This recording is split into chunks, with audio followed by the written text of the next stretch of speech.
Welcome gamers, welcome Zeds.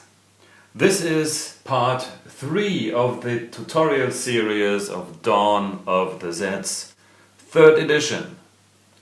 Today we'll jump from basic game to level 1. Level 1 is also a blue level as mentioned before, but it adds some new stuff like infection and the infection phase, supplies and the consumption phase, disease spreaders like the infected vermin, super Zeds, as well as the hospital and the healing action. Now let's go through the setup and the changes in the setup. Again, we're only using blue cards, blue labeled cards. These are the fate cards. This time we're using all fate cards, including the infected vermin. Shuffle them. That's your fate deck. Then we'll use all blue hero cards and all 3 heroic civilian cards, this time including the Savior Corps. Again, we pretend we have a 3-player co-op setup. This means one character is dealt out random and the other ones can be chosen by the players, player 1, player 2, player 3. Each player gets a player action marker.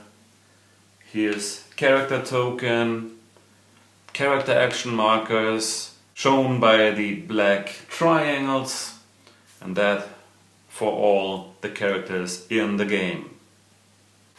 Randomly choose one of the heroic civilians and add its marker. Then we prepare the event deck. We start from bottom to top, so we take one of the end cards.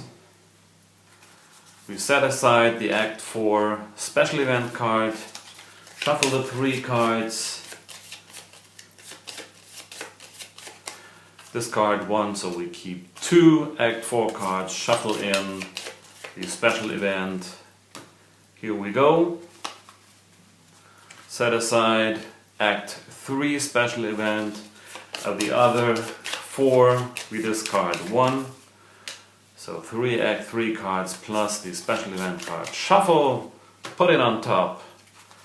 Act 2, set aside the special event card. These are 6 cards. We keep 5 of them. Shuffle in the special event card. Then we have Act 1. Discard 1 card and keep 2. That's our cards preparation. Again, we'll be using side A of the board. All the heroes go into town center, as well as the heroic civilians.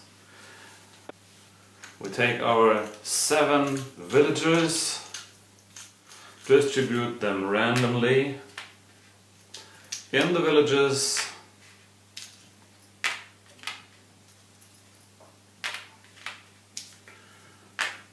One in town center, 1 out of the game, and they all get their defined marker, meaning that they cannot move. The player actions marker goes on the action track, on the 0, on the icon here.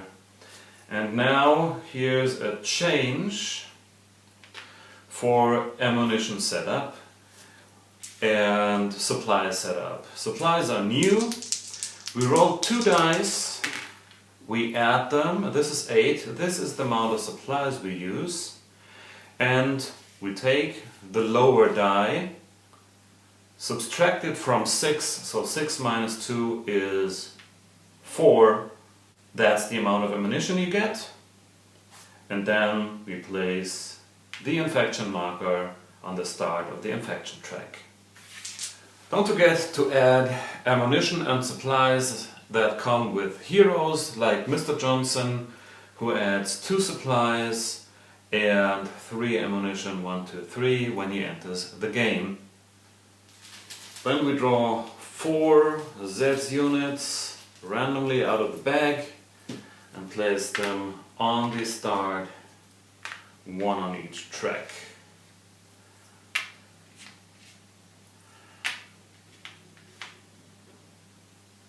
Now we're ready to go.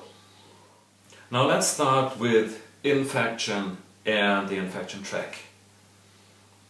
The infection is raised by several different events, and some of them I will cover today and others I'll cover in later tutorials.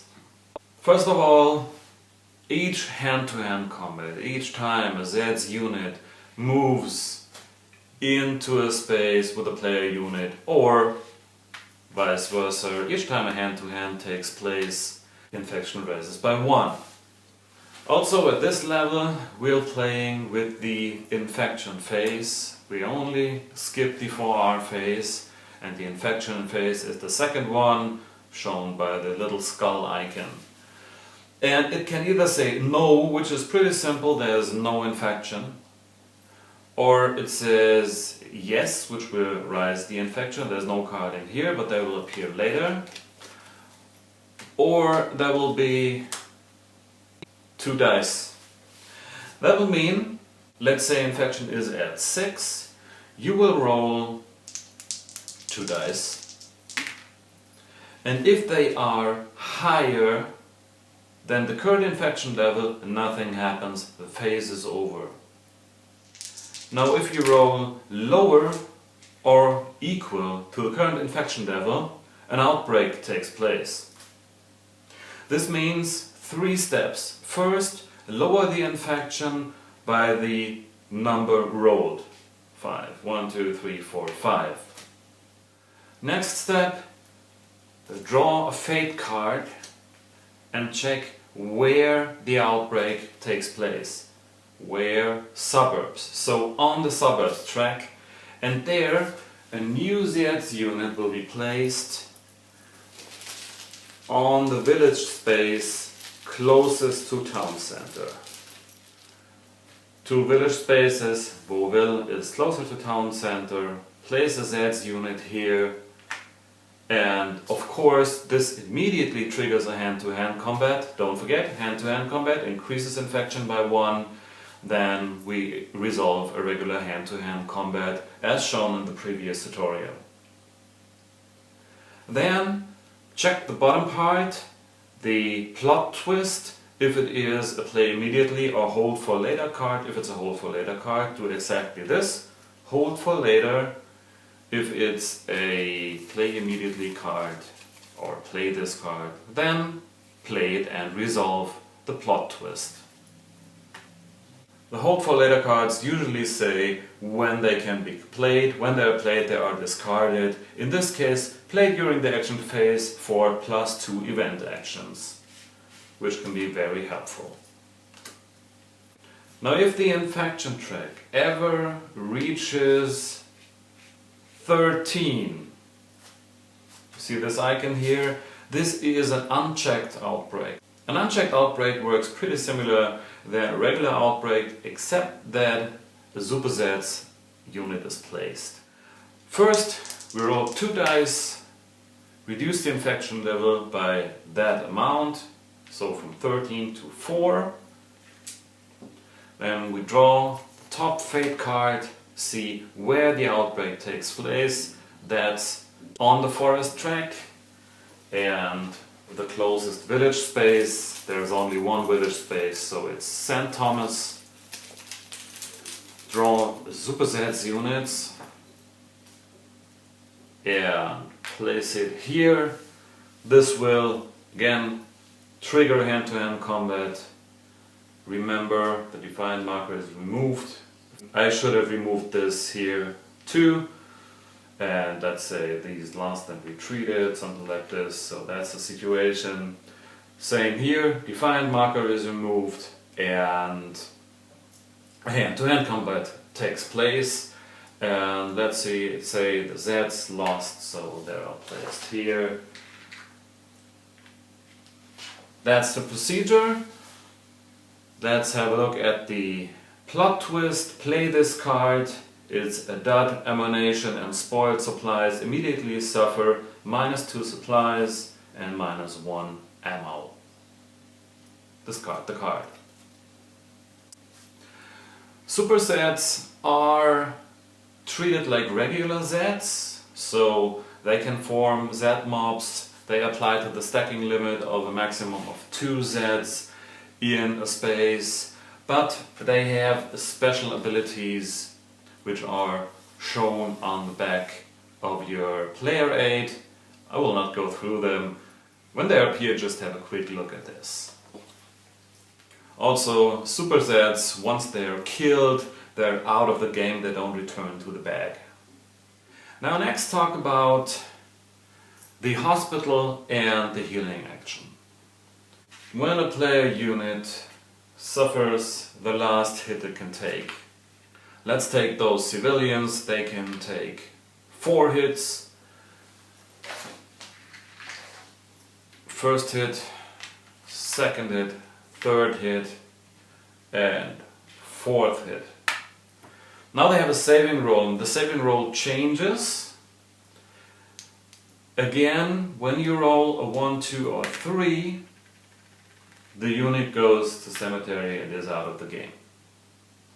When you roll 4, 5 or 6, it goes to hospital and is marked with an EKG marker. There are 3 hospital beds, so only 3 spaces. Each hospital bed can only hold 1 unit.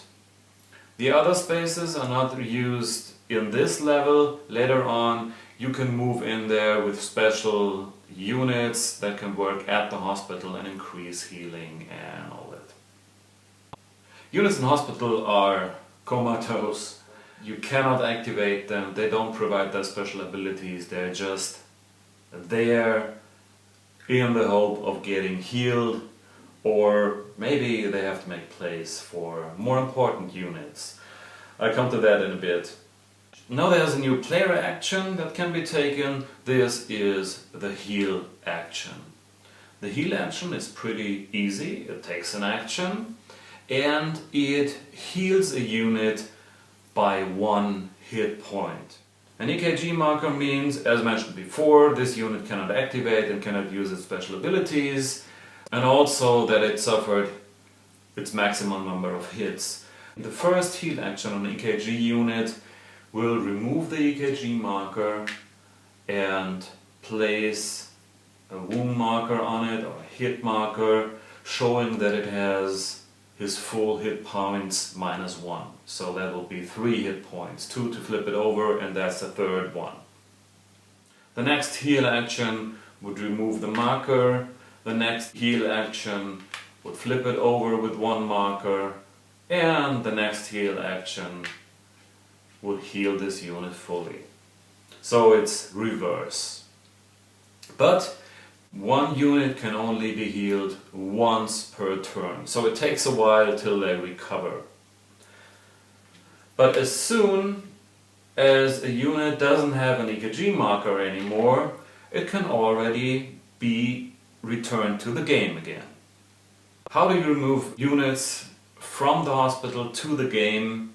There's an action that is called discharge, and it's not on the player aid because it's a free action you can do anytime. Anytime means also during Zeds phase, which can be necessary, I'll show you later.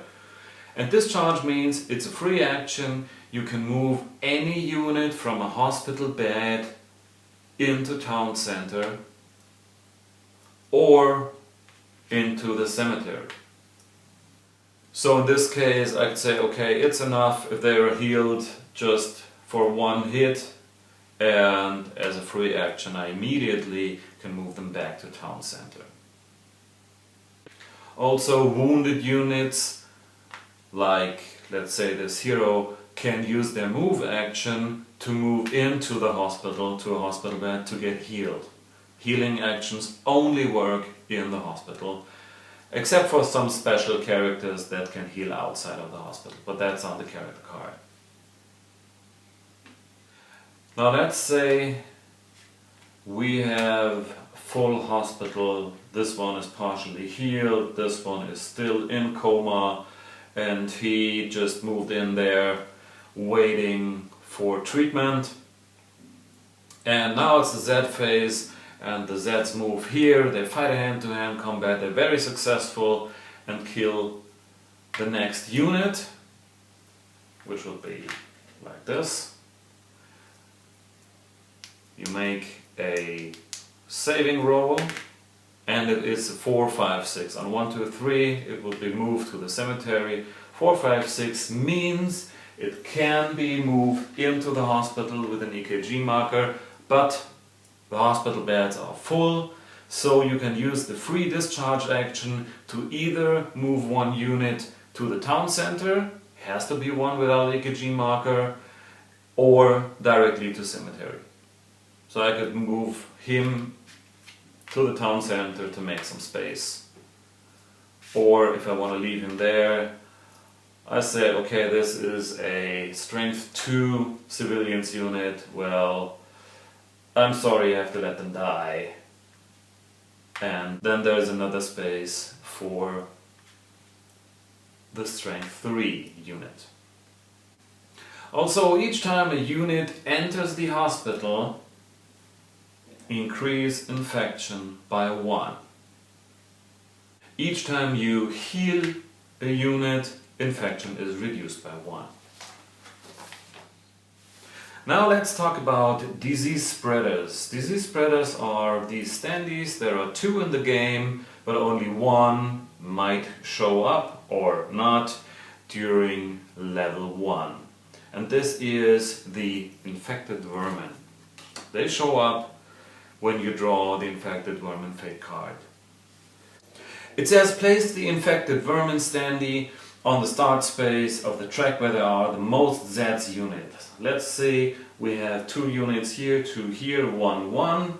There's a tie, so I can choose, and I will choose, let's say, the suburbs. I'll just place it like this, then you can see it on camera.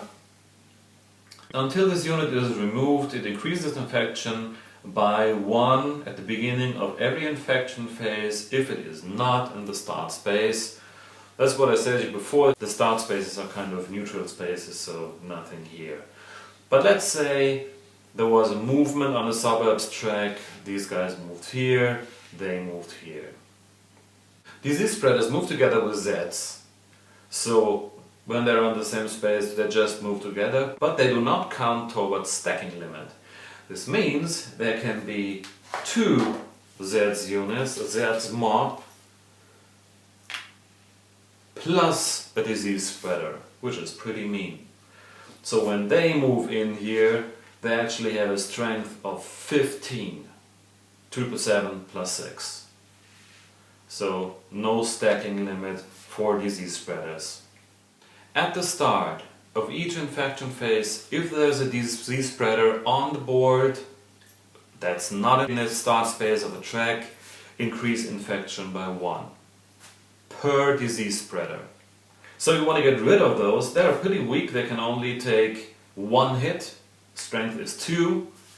The skull should just remind you to increase infection, but there are 2 mean things. One is they can only be killed if there is no other Zeds unit on the space, meaning you have to kill the other ones first, and if they are killed by taking 1 damage, they have a saving roll 2.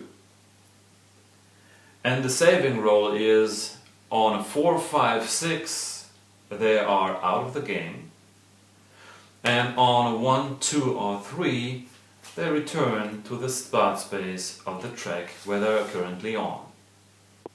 Just note that the saving rolls are kind of reversed for the Zeds, because for the players high rolls are always good and low rolls are bad. So when we roll a 4, 5 or 6, this is good for us, which means the disease spreader standee just is removed, and the low roll is better for the Zeds, meaning they will return to the start space of the track. There are also some other rules on this card, but they cover chaos and barricade, which will be introduced later. So that's why these cards here, just make sure you have them nearby. Now let's talk about supplies. We started with 8 supplies plus 2 from Mr. Johnson, I think it was 10, which is a good start. First, how do you increase supplies? How do you get supplies? We kind of covered this in the last tutorial. You get supplies through the forage actions. You see the bullets are ammunition and these toast icons are supplies. And there are certain spots where you can find supplies, like in the town and the town center. On 4, 5 or 6 you have a choice. In the farm space you find either 1 supplies or 2 supplies on a 6, and in all other named spaces you can find supplies on a 4, 5 and ammunition on a 6. That is just a regular forage roll as mentioned in the last tutorial. Now the third phase of each turn is the consumption phase, shown here with eat. It says either 0, which means no consumption, which is great but rare. It can say 1, which means eat 1, just consume 1 supply, reduce the supply by 1. Or it can show a die roll. Actually, I think there are also cards later that says eat 2, which will consume 2 supplies. Or it shows a die roll, and then you have to count each unit in a hospital space, and later each refugee in a refugee camp. And let's say the number is 3, and when you roll the number or lower, you have to consume 1 supply.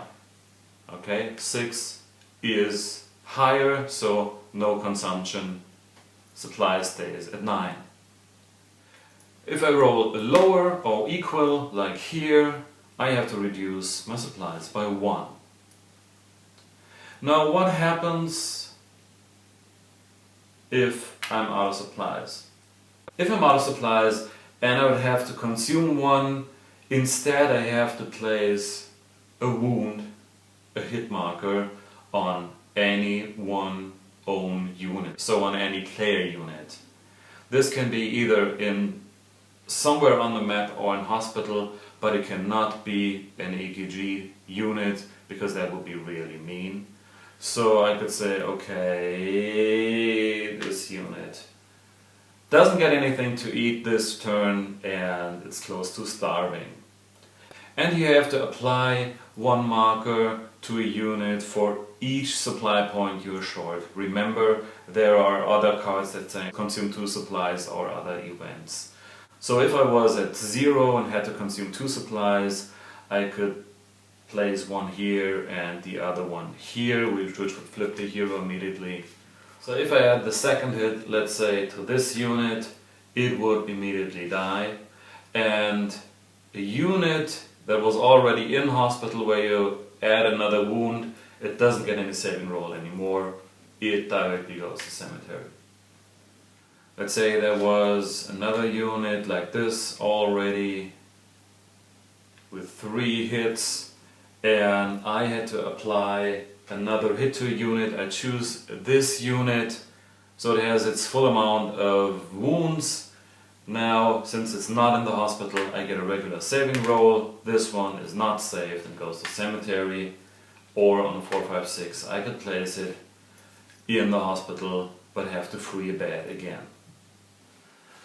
So that's all the new elements for level 1. You're ready to play. Let's do a quick summary. All blue cards are used in the game, including the infected vermin and the savior corpse.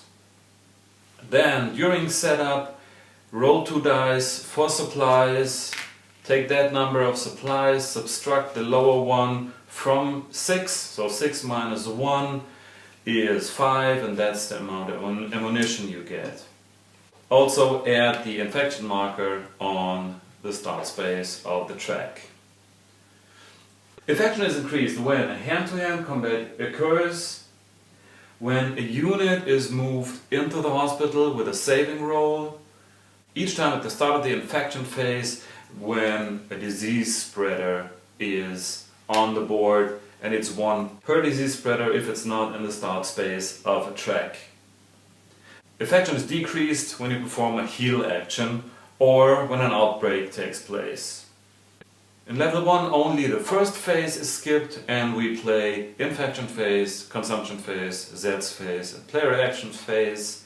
During infection phase, check for disease spreaders. Check here if it says no, then nothing happens. If there's 2 dice, I can roll.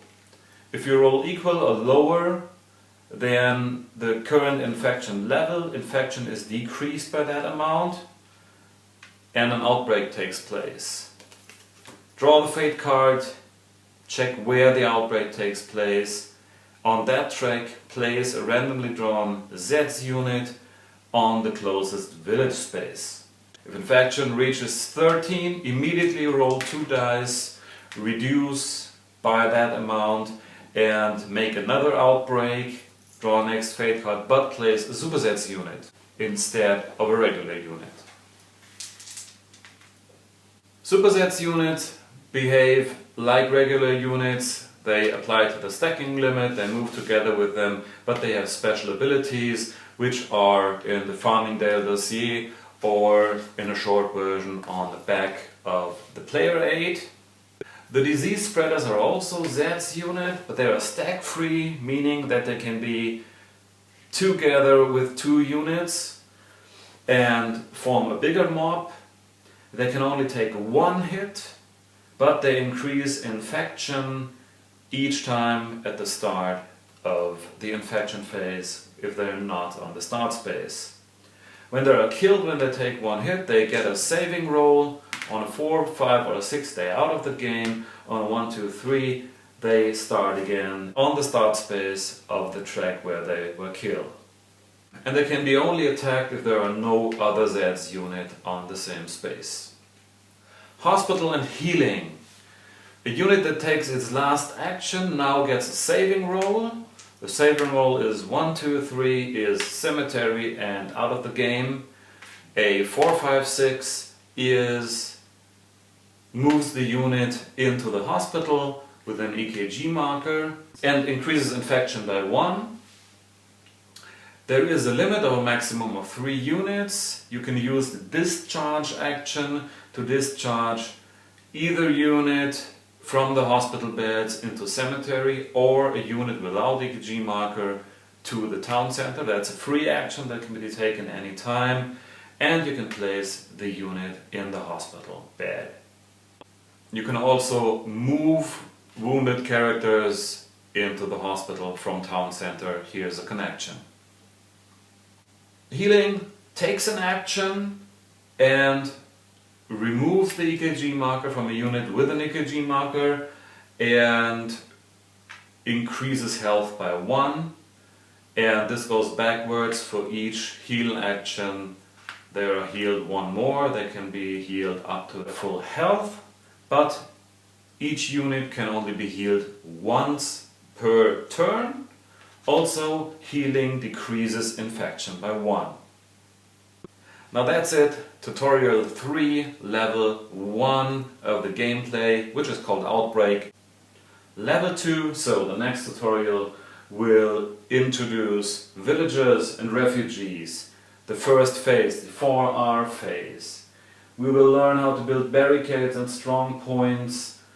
We'll introduce chaos, and also we will see the National Guards who hopefully help us save Farmingdale. Stay tuned till next time. Bye!